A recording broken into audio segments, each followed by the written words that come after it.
Sahabat kenal, masih anget-angetnya nih kita bahas sesuatu yang lagi heboh kemarin ya. Seorang penulis kenamaan dengan banyak buku yang telah diterbitkan, sebut saja namanya Terelie. Gak apa-apa ya kita sebut namanya bang? Biar tambah rame kasusnya ya kan? Beberapa waktu yang lalu Terelie sempat membuat ramai jagat media sosial karena statusnya di Facebook. Dalam statusnya, dia menyayangkan para pembaca bukunya yang memilih membeli buku bajakan. Kurang lebih kata-katanya seperti ini.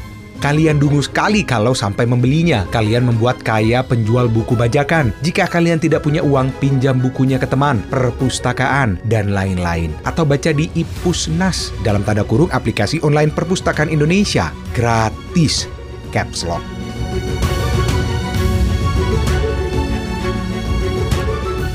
Status tersebut lantas segera menuai pro dan kontra di kalangan netizen. Tidak hanya di Facebook, tapi juga ramai di Twitter. Biasalah kalau kita di Twitter ya kan, pasti akan menjadi heboh dan menular ke akun media sosial lainnya. Ada yang kontra dengan alasan bahwa penulis sekalibernya tidak pantas mengucapkan kata-kata sekasar itu. Kata dungu menurut para netizen terlalu kasar. Seperti capturan dari status Terelie di Facebook yang diunggah melalui akun Twitter yang satu ini. Masalahnya Bung Tere, audiens buku Anda itu mayoritas anak SMP dan SMA yang belum ngeh sama isu pembajakan buku, baik itu buku fisik maupun e-book. Lain hal lagi dengan yang pro sama Terelie. Mereka membela tindakan Terelie dengan alasan bahwa bukan kali ini saja ia menyuarakan isu ini, seperti yang disampaikan oleh akun Twitter berikut ini. Setahu saya, Terelie sudah ngadepin bajakan ini dari tahun 2015, bahkan mungkin lebih dari itu. Sementara itu akun yang lain menambahkan, mohon maaf, Terelie udah sering ngingetin dari yang halus sampai yang berkelas ya. Itu novel Selamat Tinggal adalah karya yang seru dan sarkas buat ngingetin jangan pakai yang bajakan. Wajar kalau dia mulai enek.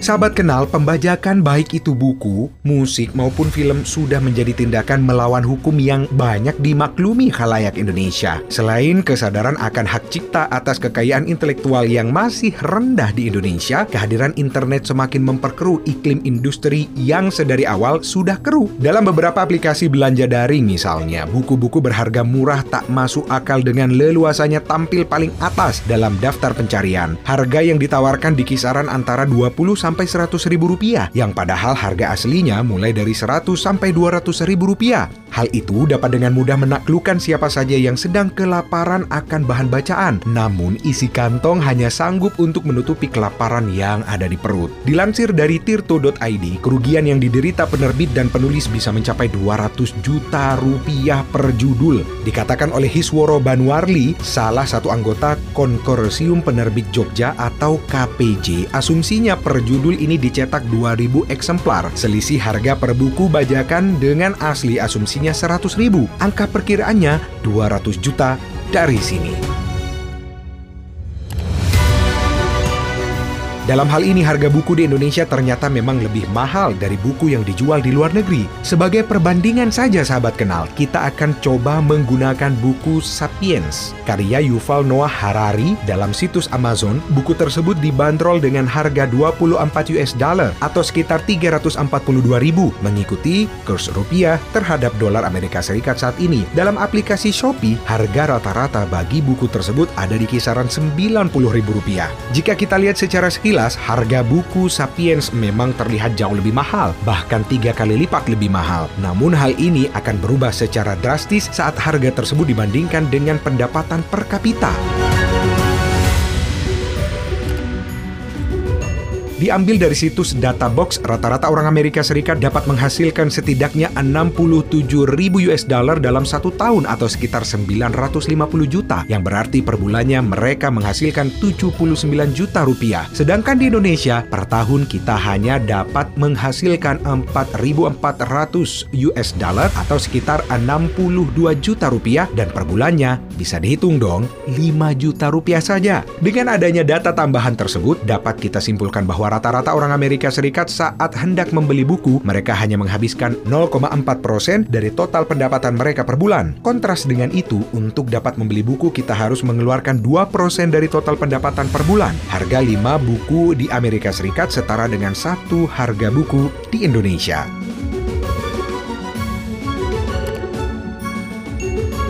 Lalu sebenarnya apa yang membuat buku di Indonesia semahal itu, sahabat kenal? Pasti kita penasaran ya kan? Eka Kurniawan, seorang penulis novel Cantik Itu Luka, pernah menulis artikel di GeoTimes yang menjelaskan tentang apa saja yang dilalui oleh sebuah buku sebelum tiba di tangan para pembaca, sehingga harga sebuah buku bisa setinggi itu. Eka menjelaskan setidaknya ada beberapa jatah yang harus dibagi dalam sebuah buku seharga Rp100.000. Jatah tersebut diantaranya 40% untuk toko buku, 15% untuk pajak pertambahan nilai, 10% untuk tambahan royalti penulis. Royalti penulis Indonesia dapat dibilang sangat kecil jika dibandingkan dengan penulis luar negeri yang bisa mendapatkan royalti sebesar 30% dari buku yang ditulisnya. 10% untuk distribusi buku, 20% untuk ongkos produksi, yakni kertas, cetak, binding, wrapping, desain sampul, dan layout. Sementara itu, untuk yang 5% untuk keuntungan penerbit. Buku bajakan dapat menawarkan harga yang sangat murah karena mereka hanya membayar ongkos produksi, yaitu sebesar 20% saja dari buku aslinya. Menurut Eka, masih dalam tulisan yang sama, bagi banyak orang harga buku mungkin memang mahal. Namun, daripada membeli buku bajakan yang jelas-jelas akan menghancurkan kreativitas perbukuan, lebih baik mencari alternatif lain untuk tetap dapat memenuhi asupan bacaan yang lebih murah, bahkan gratis dan legal, yaitu dengan membaca buku melalui perpustakaan.